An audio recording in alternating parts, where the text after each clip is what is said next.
suis sûre que je serais pas la personne que je suis aujourd'hui si j'avais pas été handicapée. Faut assumer et au contraire mettre en avant toutes ses forces.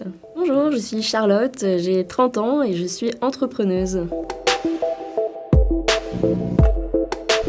Les principales difficultés qu'on peut avoir quand on est en situation de handicap, pour commencer, je pense que c'est l'accès aux études, parce qu'il y a 80% des personnes en situation de handicap qui ont un niveau de qualification inférieur au bac, et donc forcément ça complexifie aussi l'accès au travail derrière. Il y a aussi beaucoup de handicaps qui sont invisibles, qu'on n'imagine pas. Et le point qui me paraît le plus important, c'est les préjugés. En fait, le handicap, ça peut être un mot qui fait peur, mais en fait, il faut pas du tout que ce soit le cas. Il faut au contraire l'assumer et mettre en avant en fait tous les atouts que ça a pu développer, montrer sa résilience, son adaptation, sa niaque, son ouverture d'esprit, plein de qualités qui sont hyper importantes.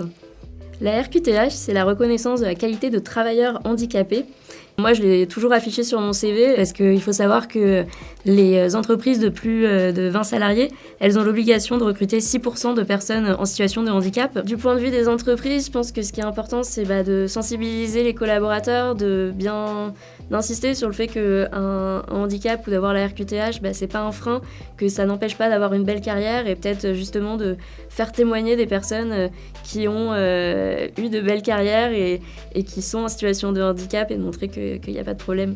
Un conseil pour les collègues, les personnes qui accueillent des personnes en situation de handicap dans leurs équipes, c'est d'être bienveillant parce que le handicap, comme je l'ai dit, il peut être invisible et donc de manière générale d'être bienveillant avec tout le monde et d'être transparent aussi s'il y a un problème, si on a des questions, pas hésiter à les poser, pas se dire qu'il y a des tabous. Il y a pas mal de structures qui sont développées et qui sont super justement pour aider les personnes en situation de handicap pour avoir l'accès à l'emploi.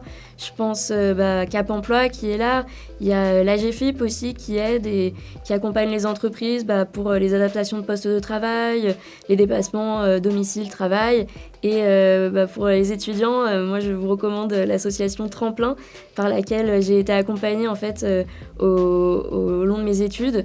Ils aident à identifier les atouts, les compétences à mettre en avant. Ils ont un réseau d'entreprises partenaires qui est juste incroyable. Et moi, j'ai jamais eu à chercher de stage pendant mes études parce que les entreprises en fait me contactaient directement pour me proposer des offres de stage. Donc c'est le bon plan, allez-y.